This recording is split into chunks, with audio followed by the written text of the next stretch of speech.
ఈ వీడియో చూసే ముందు ఒక లైక్ కొట్టి జై శ్రీరామ్ అని కామెంట్ చేయండి. పూజ చేసే విషయంలో కొంతమందికి ఎన్నో ధర్మసందేహాలు ఉంటాయి. పూజలు చేసే ప్రతి ఒక్కరూ ఖచ్చితంగా కొన్ని నియమాలను తెలుసుకోవాల్సిందే. అప్పుడే మీ ఇంటిపై దేవతలు ఆశీర్వాదం ఉంటుంది. మన శాస్త్రాల్లో చెప్పబడిన కొన్ని ముఖ్యమైన పూజ నియమాల గురించి ఈ వీడియోలో తెలుసుకుందాం. ముందుగా ఈ వీడియోకి ఒక లైక్ కొట్టి జై శ్రీరామ్ అని కామెంట్ చేయండి. ఇక ఇంట్లో దీపారాధన చేసేటప్పుడు ముందుగా మీ ఇల్లంతా పసుపు నీళ్లు చిలకరించాలి. ఇంట్లో పసుపు నీళ్లు చిలకరిస్తే మీ ఇంట్లోకి దైవశక్తులు ప్రవేశిస్తాయి. ఇంట్లో దీపారాధన ప్రారంభించే ముందు పూజ గదిలో తప్పనిసరిగా ముగ్గు వేసుకోవాలి. పూజ గదిలో ముగ్గు లేకపోతే మీరు చేసే పూజలకు ఫలితం దక్కదు. ఇక పూజ చేసే ఆడవారు తప్పనిసరిగా చీర కట్టుకోవాలి. నైటీలు వేసుకొని దీపారాధన చేస్తే మీ పూజకు ఫలితం దక్కదు. వివాహమైన ఆడవారు తప్పనిసరిగా కాళ్లకు పసుపు రాసుకొని ఇంట్లో దీపారాధన చేయాలి. పూజ చేసే ఆడవారు నిలబడి పూజలు చేయకూడదు. నేలపైన ఒక చాప వేసుకుని చాప పైన కూర్చొని దేవుడికి పూజ చేయాలి. ఇక పూజగదిలో పొరపాటున కూడా న్యూస్ పేపర్లు వేయకూడదు.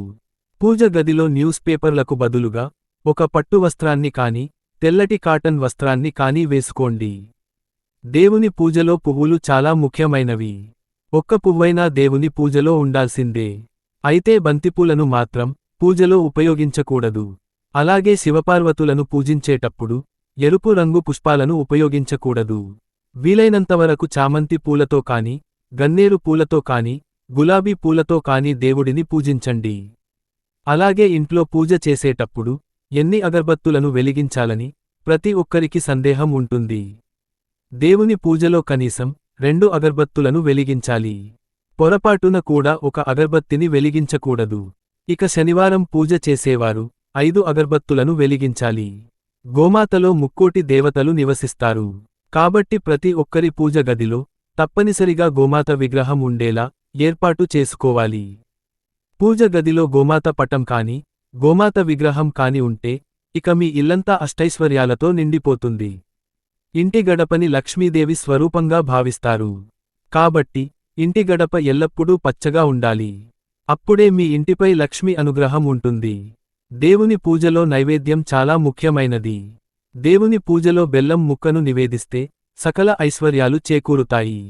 అలాగే అరటిపండ్లను నివేదిస్తే డబ్బు పరంగా బాగా కలిసి వస్తుంది. ఇక జామపండును నివేదిస్తే మంచి ఆరోగ్యం లభిస్తుంది.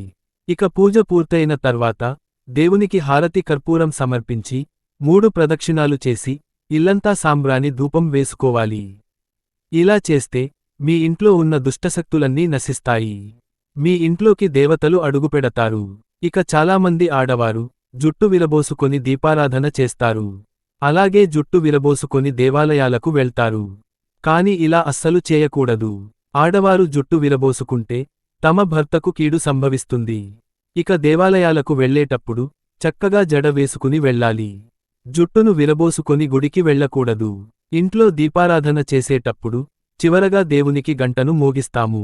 అయితే పూజ పూర్తయిన తర్వాత దేవునికి నమస్కారం చేసుకొని 3 సార్లు గంట మోగించి మీ మనసులో ఏదైనా కోరుకుంటే కోరిన కోరికలన్నీ ఖచ్చితంగా నెరవేరుతాయి. అయితే సాయంత్రం దీపారాధన చేసేవాళ్లు పూజలో గంటను మోగించకూడదని వేద పండితులు హెచ్చరిస్తున్నారు. ఎందుకంటే సాయంత్రం 7 దాటిన తర్వాత దేవతలు విశ్రాంతి తీసుకుంటారట.